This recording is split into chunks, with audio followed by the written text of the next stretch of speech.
Dear students, a very warm welcome to all of you in my today's lecture of Operations Research. In today's lecture, we will discuss upon the topic Expected Opportunity Loss. जैसा कि previous lectures में हमने expected monetary value के topic को discuss किया था और उसके रिलेशन में हमने डिफरेंट न्यूमेरिकल्स भी सॉल्व किए थे। उसी सीक्वेंस में आज के लेक्चर में मैं बात करूंगा आपसे एक्सपेक्टेड अपॉर्चुनिटी लॉस के बारे में। डिसीजन मेकिंग अंडर रिस्क का ये सेकंड क्राइटेरिया है। फर्स्ट क्राइटेरिया था EMV और सेकंड क्राइटेरिया है EOL यानी कि expected opportunity loss. An alternative approach to maximising EMV is to minimise the expected opportunity loss. यानी कि जहां हम EMV को मैक्सिमाइज कर रहे थे उसी का एक ऑल्टरनेटिव अप्रोच है एक्सपेक्टेड अपॉर्चुनिटी लॉस को मिनिमाइज करना। डेफिनेशन क्या है इसके रेफरेंस में? EOL is the amount of payoff that is lost by not selecting that of course of action which has the greatest payoff for the state of nature that actually occurs. The course of action due to which EOL is minimum is recommended. तो EOL उस particular पे of की amount को define करता है जो lost हो रही है, क्योंकि हम उस पर्टिकुलर कोर्स ऑफ एक्शन को सिलेक्ट नहीं करते हैं जिसका पे ऑफ दिए हुए स्टेट ऑफ नेचर के अकॉर्डिंग ग्रेटेस्ट होता है, जो एक्चुअल में अकर हो रहा है। हम उस पर्टिकुलर कोर्स ऑफ एक्शन को EOL स्ट्रेटजी में सेलेक्ट करते हैं जिसके करेस्पॉन्डिंग EOL की वैल्यू मिनिमम होती है। ये कॉन्सेप्ट है एक्सपेक्टेड अपॉर्चुनिटी लॉस का। अब हम इसके रेफरेंस में एक पर्टिकुलर न्यूमेरिकल को डिस्कस करेंगे। The numerical is as follows. क्या है numerical? A company manufactures goods for a dynamic market. The research and development department of the company has produced a new product that appears to have potential for commercial exploitation. A further rupees 60,000 is required for testing. The company has 100 customers and each customer might purchase at most 1 unit of the product. Market research suggests that a selling price of rupees 6,000 for each unit with total variable cost estimate as rupees 2,000 each unit. From previous experience, the probability distribution in relation to the customer's purchasing product is as follows. Proportion of customers 0.04, 0.08, 0.12, 0.16, 0.20 and probability is 0.10, 0.10, 0.20, 0.40 and 0.20 respectively. Determine the expected opportunity losses and state whether the company should develop the product. ये आपके सामने पूरा question दे रखा है। एक बार मैं question को फिर से आपके सामने रिवाइज कर देता हूँ। क्वेश्चन में आपको दे रखा है कि एक कंपनी है जो एक डायनामिक मार्केट में मैन्युफैक्चर गुड्स को प्रोवाइड करती है। उसके जो रिसर्च एंड डेवलपमेंट डिपार्टमेंट है इसने एक नए प्रोडक्ट को प्रोड्यूस किया है और उसे लगता है कि ये कॉमर्शियल एक्सप्लॉयटेशन के रिगार्डिंग इसमें बहुत ज़्यादा पोटेंशियल है। इसकी टेस्टिंग के लिए इसको 60,000 रुपये की रिक्वायरमेंट है। ठीक है, कंपनी के पास 100 कस्टमर्स हैं और उसे लगता है कि हर कस्टमर कम से कम ज़्यादा से ज़्यादा एक प्रोडक्ट को परचेज कर सकता है। मार्केट रिसर्च के द्वारा स्टडी की गई और बताया गया कि अगर आप इसके सेलिंग प्राइस को 6,000 रुपये रखोगे तो ये सेल हो जाएगा, लेकिन इसके साथ साथ आपको एक वेरिएबल कॉस्ट भी इनकर करनी होगी जिसकी कॉस्ट आएगी rupees 2,000 each unit. Previous experience के बेसिस पर प्रोबेबिलिटी डिस्ट्रीब्यूशन को कस्टमर परचेजिंग प्रोडक्ट के रेफरेंस में डिफाइन किया गया है, जहाँ प्रोपोर्शन ऑफ कस्टमर्स को डिफाइन किया गया है और उनके रिगार्डिंग प्रोबेबिलिटी को डिफाइन किया गया है। तो यहाँ आपको एक्सपेक्टेड अपॉर्चुनिटी लॉस को डिटरमाइन करना है और ये बताना है कि कंपनी को प्रोडक्ट को परचेज किया जाना चाहिए या नहीं किया जाना चाहिए। ओके, तो सॉल्यूशन कुछ इस तरह से होगा। सबसे पहले हमें क्या करना होगा? एक्सपेक्टेड अपॉर्चुनिटी लॉस को कैलकुलेट करने से भी पहले हमें कंडीशनल प्रॉफिट को डिटरमाइन करना होगा और उसके लिए हमें पहले कंडीशनल प्रॉफिट की इक्वेशन को डिफाइन करना है। ठीक है, तो हम ये मान लेते हैं कि जो स्मॉल p है वो रिप्रेजेंट करती है proportion of customers purchasing new product. इसको हम स्मॉल पी से डिनोट कर देते हैं, जैसा कि हमें डेटा में दे रखा है, क्वेश्चन में दे रखा है डेटा के रेफरेंस में, तो उसको हमने proportion of customers purchasing new product को स्मॉल पी से डिनोट कर दिया। अब एक बात देखिए, 6,000 रुपये क्या है, सेल प्राइस है, ठीक है, और 2,000 रुपये क्या है उसकी, है ना, 2,000 रुपये उसकी वेरिएबल कॉस्ट है। तो एक यूनिट को सेल करने पर प्रॉफिट कितना मिलेगा उसको, 4,000 मिलेगा उसको, है ना। अब उसको परचेज करने वाले कितने कस्टमर्स हैं, 100 कस्टमर्स हैं। तो जो प्रोपोर्शन ऑफ कस्टमर्स है इसको मैं 100 से मल्टीप्लाई करके 6,000 माइनस 2,000 यानी कि 4,000 से मल्टीप्लाई करूंगा। तो ये क्या डिफाइन करेगा, इसके टोटल रेवेन्यू को डिफाइन करेगा। तो टोटल रेवेन्यू किसके बराबर हो जाएगा, 6,000 माइनस 2,000 इंटू पी इंटू 100। और फिर मैं क्या करूंगा इसके बाद, इसमें से 60,000 यानी कि जो इसको टेस्ट करने की कॉस्ट है वो भी तो मुझे माइनस करनी है इसमें से, तो इसमें से मैंने 60,000 को माइनस कर दूंगा।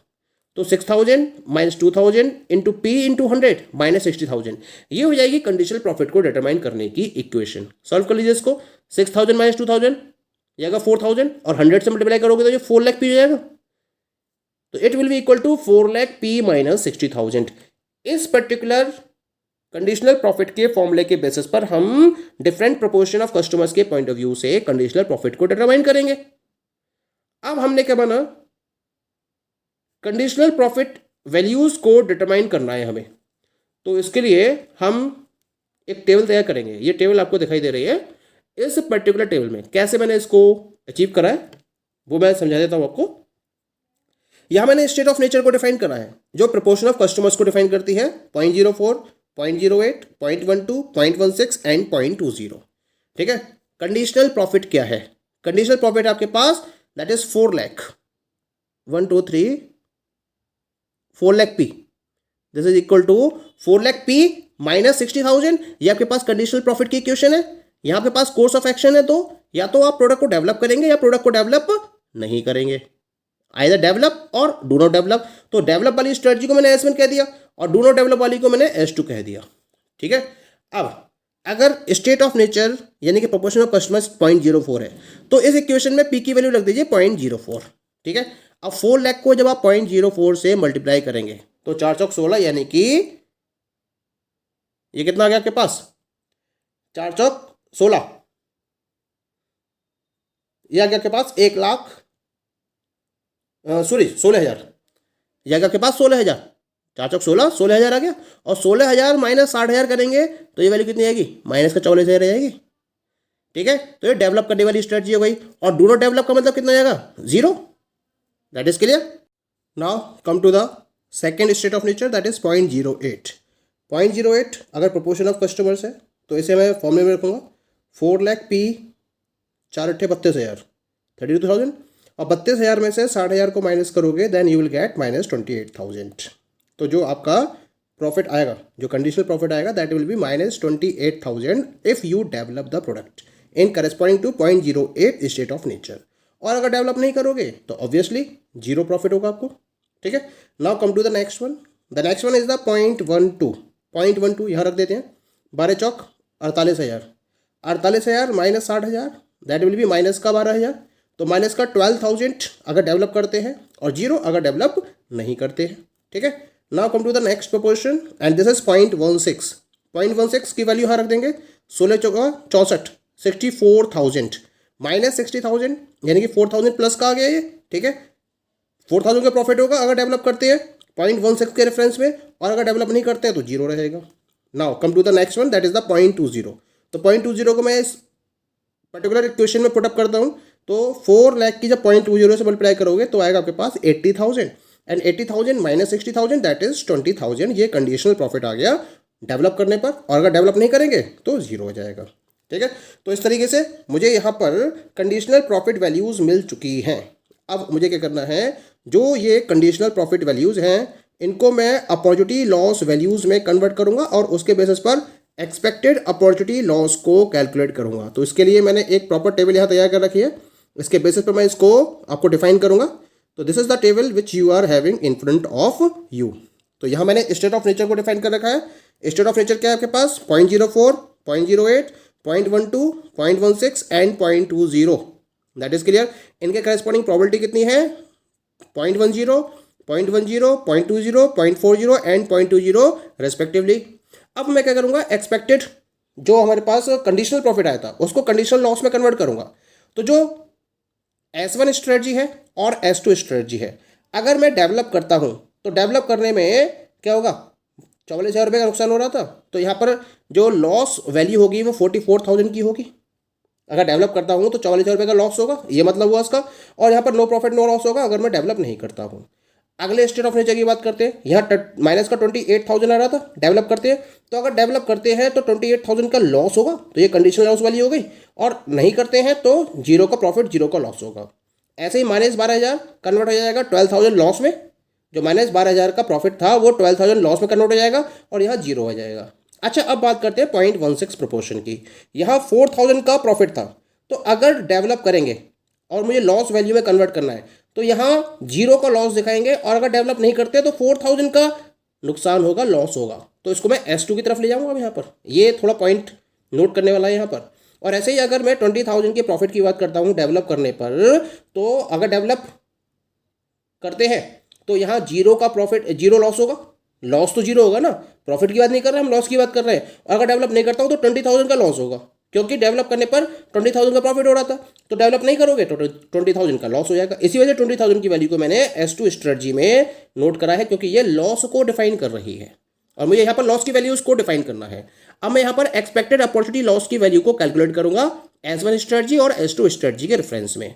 तो इसके लिए क्या करना, मुझे जो कंडीशनल लॉस वैल्यूज है इनको इनकी कंसर्न प्रोबेबिलिटी से मल्टीप्लाई करना है।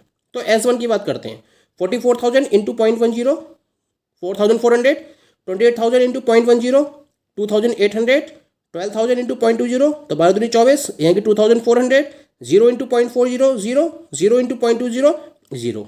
That is clear.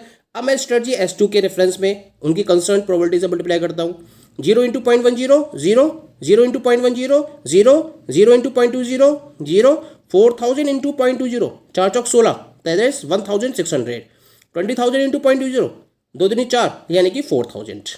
That is clear. अब यहाँ देखते हैं S1 और S2 के रेफरेंस में टोटल एक्सपेक्टेड अपॉर्चुनिटी लॉस कितना आया। तो expected opportunity loss S1 strategy के रेफरेंस में टोटल करा मैंने इसका, तो यह है 9,600, और S2 के रेफरेंस में जब इनका टोटल करा तो यह है 5,600। और हमें क्या फॉलो करना होता है, जहां हमारी EOL की वैल्यू क्या होती है, मिनिमम होती है, हमें उस पर्टिकुलर स्ट्रेटजी को सिलेक्ट करना होता है। तो S1 और S2 के रेफरेंस में जो वैल्यूज है वो है 9,600 एंड 5,600, और इन दोनों में से जो मिनिमम वैल्यू है वो है 5,600। तो मिनिमम EOL कितना हो गया, दैट इज 5,600। तो इसका मतलब मैं किस स्ट्रेटजी को सिलेक्ट करूंगा, S2। और S2 का मतलब क्या है, do not develop strategy. It means S2 strategy that is do not develop strategy must be adopted by the company. तो इस तरीके से हम एक्सपेक्टेड अपॉर्चुनिटी लॉस के बेसिस पर दी हुई प्रॉब्लम के सॉल्यूशन को फाइंड आउट कर सकते हैं। Okay, thank you.